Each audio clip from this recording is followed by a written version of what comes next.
ਕਿਉਂ ਨਾ parcel opening ਕਰਨ ਤੋਂ ਪਹਿਲਾਂ ਇੱਕ ਵੀਡੀਓ ਬਣਾਈ ਜਾਵੇ ਤੇ ਇਹਦੇ ਵਿੱਚ ਮੈਨੂੰ ਇੰਨਾ ਸ਼ੋਰ ਹੈ ਕਿ ਸੂਟ ਹੋਵੇਗਾ, ਲੇਕਿਨ ਕਿਹੜਾ ਸੂਟ ਆ ਉਹਦੇ ਬਾਰੇ ਮੈਨੂੰ ਬਿਲਕੁਲ ਵੀ ਅਜੇ ਸ਼ੋਰ ਨਹੀਂ ਹੈਗਾ।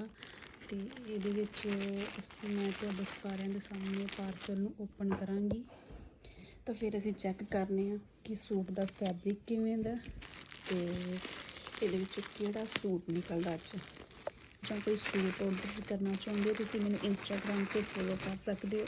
ਇੰਸਟਾਗ੍ਰਾਮ 'ਤੇ ਮੇਰਾ ਪੇਜ ਹੈ ਪੰਜਾਬੀ ਸੂਟ ਕਲੈਕਸ਼ਨ ਅਤੇ ਮੇਰੇ ਜਿੰਨੇ ਵੀ ਸੂਟ ਹੈ ਮੈਂ ਸਾਰੇ ਔਨਲਾਈਨ ਹੀ ਆਰਡਰ ਕਰਨੀ ਆ। ਮੇਰਾ ਤੁਸੀਂ ਮੈਨੂੰ ਇੰਸਟਾਗ੍ਰਾਮ 'ਤੇ ਫੋਲੋ ਕਰ ਸਕਦੇ ਹੋ ਅਤੇ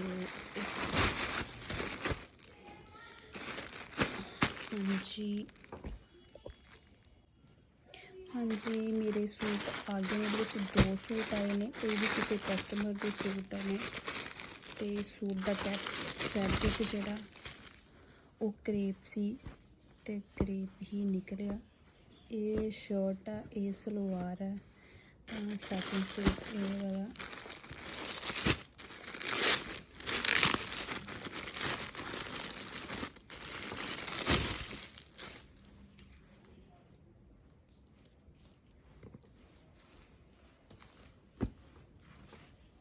येलो शर्ट ਤਾਂ ਰੈਡ ਬੋਟਮ।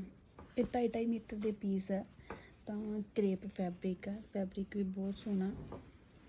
ਜੇ ਤੁਸੀਂ ਕਿਸੇ ਨੇ ਵੀ ਸੂਟ ਆਰਡਰ ਕਰਨੇ ਹੋਣ ਤਾਂ ਮੈਨੂੰ ਤੁਸੀਂ ਇਨਬੋਕਸ 'ਚ ਮੈਸੇਜ ਕਰ ਸਕਦੇ ਹੋ ਅਤੇ ਮੇਰੇ Instagram page Punjabi suit collection ਤੋਂ ਮੈਨੂੰ ਫੋਲੋ ਕਰੋ ਪਲੀਜ਼। ਵੀਡੀਓ ਵਧੀਆ ਲੱਗੀ ਹੋਵੇ ਤਾਂ ਲਾਈਕ ਸ਼ੇਅਰ ਕਮੈਂਟ ਜ਼ਰੂਰ ਕਰਨਾ।